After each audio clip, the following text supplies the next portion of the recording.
আসসালামু আলাইকুম রহমতুল্লাহ। রিসেন্টলি একটা খুবই গুরুত্বপূর্ণ একটা বিষয় নিয়ে জানলাম। সেটা হচ্ছে আগামী 10 থেকে 20 বছরের পরে বাংলাদেশে সবচেয়ে বেশি ক্যান্সার রোগ আক্রান্ত যে জনসংখ্যা, এটার মধ্যে আমাদের কৃষকেরা পড়বে। ওয়ান কাইন্ড অফ আমরা প্রায় সবাই আমরা কৃষক, কোনো না কোনোভাবে কৃষকের ব্যাকগ্রাউন্ড থেকে আমরা বাংলাদেশের প্রত্যেকটা ব্যক্তি উঠে এসেছি।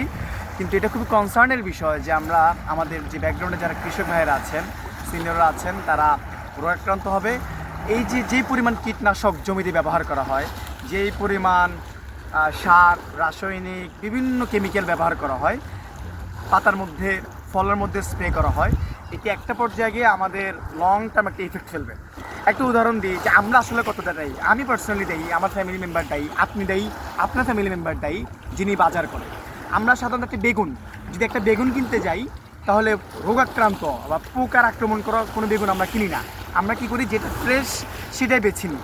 তাহলে যারা পাইকাররা, যারা বিক্রেতা আছেন, তারা কৃষকদের থেকে বা পাইকারদের থেকে তারা কোনোভাবেই রোগাক্রান্ত, দাগি, পোকার আক্রমণ করা কোনো ফল কিনবে না, কোনো বেগুন, টমেটো কোনো কিছু কিনবে না। তাহলে ফ্রেশ রাখতে হলে কী করতে হবে? স্প্রে করতে হবে, কীটনাশক দিতে হবে। মূলত আমরা আসলে দায়ী এটার জন্য। এটা খুবই প্যাথেটিক যে আগামী 15-20 বছর পরে আমি নিজেও আসলে এটার আক্রান্ত হয়ে যাব, ওয়ান কাইন্ড অফ। তা আমার মনে হয় আমরা আসলে সবাই এই বিষয়টি নিয়ে একটু সোচ্চার হই। আমরা শুধু একদম ফ্রেশ, একদম একদম ফ্রেশ কোনো খাবারের সন্ধান একদম না করি, অর্গানিক ন্যাচারাল খাবার হলে আমাদের যথেষ্ট। আশা করি আমরা আমাদের জায়গা থেকে বিষয়টা নিয়ে একটু সচেতন হব।